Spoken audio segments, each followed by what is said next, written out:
Hey guys, my name is Matsumiao, and today we have finally learned all the details surrounding the two new operators that are coming to Rainbow Six Siege with this new DLC, and admittedly, they look incredible. To start things off, Alibi is going to have access to 3 different holograms that she can toss around the map that will hopefully distract and fool the enemy, giving your team a little bit of an advantage. Imagine walking into a room and pretty much just seeing 4 alibis staring directly at you. If you didn't drone before, or you didn't get any callouts from your teammates to be able to identify which is the real one and which is fake, you're going to be at a massive disadvantage. More often than not, you're probably not going to win that engagement. Now, there will be ways for you to be able to identify which is the real one and which is fake. The most obvious is to simply drone on in and look at the base of a potential hologram. If you notice that there is a metal device below it, that is the thing that is the source of the hologram itself, and more likely than not that is the fake one.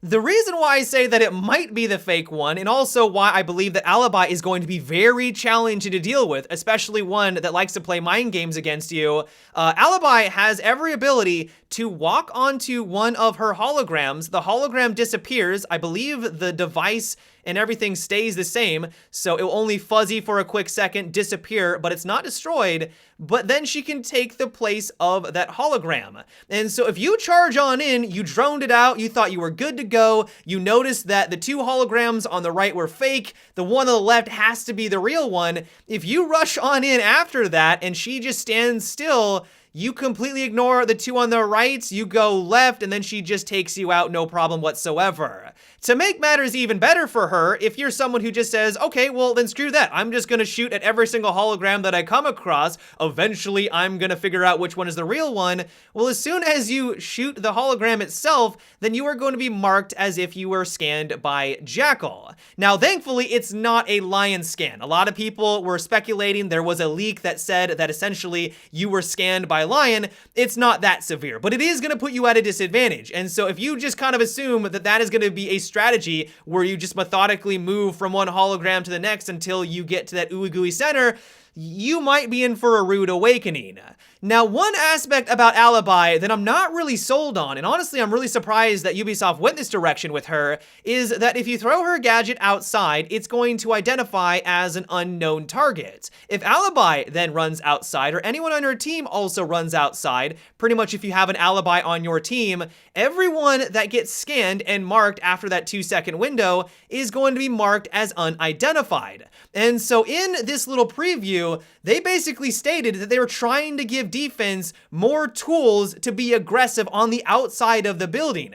A strategy that they described is that you can throw these out, you yourself can then run outside, and then just stand still. If you got 2 of these holograms directly next to you, they're not gonna know which one is real and which one isn't. And while, yes, you will have the marker above your head, they won't know if it's an alibi or not because it will say unidentified, but if they're struggling to figure out which one is the real one and which one isn't, if they rear their head out, that might give you the split second you need to be able to take them down.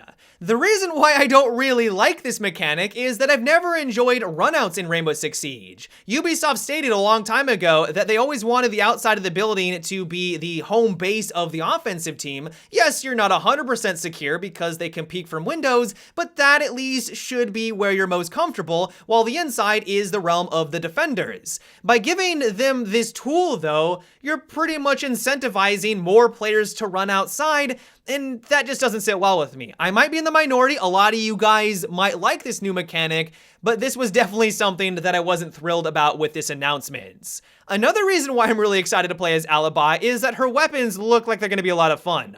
Her primary SMG, for example, is going to have a high rate of fire, low recoil, but they also said to make sure that it's not overpowered, it will have low damage. I'm crossed my fingers. I don't know what it is about Ubisoft with implementing new operators that have a high rate of fire and low recoil. That just seems like a recipe for disaster, but I'm hoping they learned their lessons from past operators and it's not going to be too strong.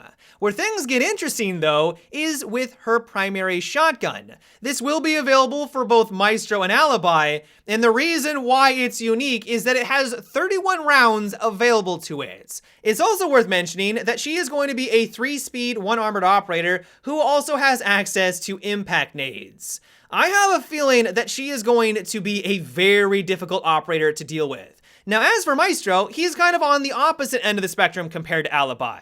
He's gonna be more of an anchor. He's a 3 armor, 1 speed, which is great. We haven't had a lot of 3 armors lately. And what makes him unique, other than being able to use that crazy shotgun, is that he uses an LMG, but on top of that, it also has access to an ACOG. Not only is this great news because we finally have a defender who can use that attachment, but also this is the very first time defense has this weapon type. Now, we've talked about this before, but I'm not really a fan of the LMGs on offense. They are getting a few buffs. We already know that they've gotten a buff to their damage with this new patch. They also should be seeing a reduction or manageable recoil, so it might make them more viable on offense. But as a defensive weapon, this could be the perfect way at deterring people to get onto the objective. This weapon type is amazing at suppressing the enemy, but on offense, there's not usually a lot of situations where suppressing someone is really going to be all that beneficial. On defense though, where all you need to do is slow down their progress or run out the clock,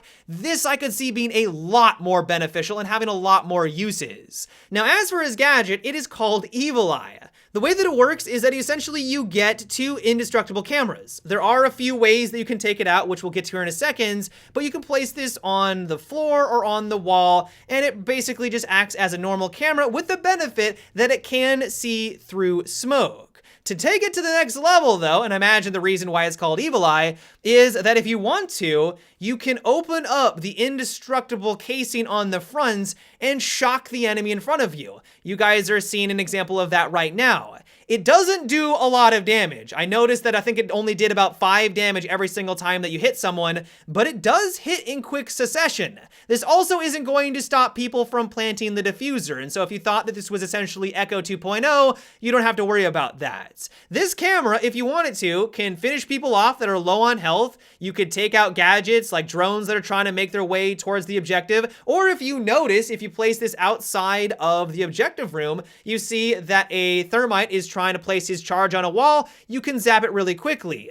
The downside of using this secondary ability though, is that as soon as you start to shoot at someone, it will make the camera vulnerable. And so as soon as you commit to try to take someone down, or at least deal a little bit of damage, you do need to know that you're running the risk that they can quickly switch on over and take it out with their primary weapon.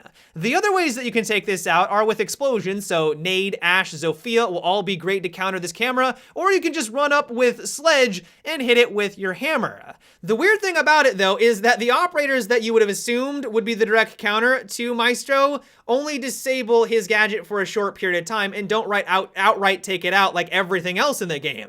If you throw a Thatcher EMP directly next to it, yes, you will get a brief little window where they're not able to use that camera for a short period of time, which could be beneficial, but it's gonna be nowhere near as potent if you use it against another gadget in the game.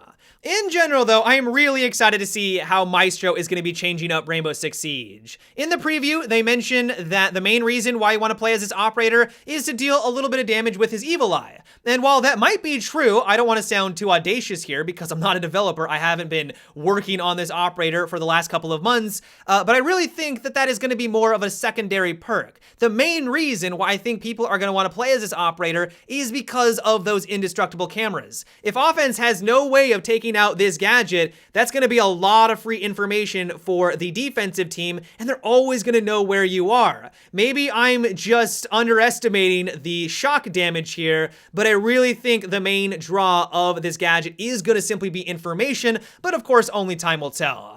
Moving on over to the new map Villa, one thing that got me really excited about this presentation is that the map designer, the guy who was working on it since the very beginning, stated that he's been working on this for 8 to 9 months. This really gives me hope that their claim that this is going to be the most competitive map in Rainbow Six Siege to date is actually a true statement. One thing I did notice about this reveal though is that it looks like the map is going to be more close quarters oriented, at least compared to a lot of the other maps that we have available to us. Every every single one of the rooms that they showed off, even the ones that look like they would have been bigger, are actually quite small. They felt kind of cramped. Now, that isn't necessarily a bad thing. There will be some long hallways, some are going to be larger than others, but it kind of gave me the impression that this is going to be a map that doesn't really favor using the ACOG. The ACOG on most maps is one of the best attachments that you can use. It's the reason why Offense has it available to them, but in close encounter situations like that, you might be better off using other attachments or even simply just using shotguns. Now, of course, this is simply speculation. The only way we're really gonna know how the map plays out is actually play it in action, but if I had to take a guess, based off of what we've seen so far, things are gonna be a lot more up close and personal. All in all, though, I cannot wait to play on Villa. One worry that I do have is that it might be a roamer's paradise because the map does look quite large and there are just so many rooms. It might be challenging to clear every single one of them out while you're pushing the objective. But as long as there's a couple of choke points that Offense can watch and watch their back, it shouldn't be too unreasonable. One thing that is worth noting before we take off for today, though, is that Ubisoft has heard our complaints and a request, and they're adding in a new playlist that will only have Villa in its rotation. This has been something that the community has been asking for practically forever now. When a new map comes out, you want to play on it. You don't want to join ranked or casual and not see it for 2 hours. Like, that sucks. You want to play that new content. This new playlist will solve all of those problems. Yeah, guys, that is about it for today's video. I hope you enjoyed. Let me know what you thought about this reveal. Are you excited about the 2 new operators? What do you think about their gadgets? Do you think that they're going to be powerful? Are you a little bit underwhelmed? Let me know down below in the comment section. But yeah, guys, until tomorrow, have a good one and take it easy.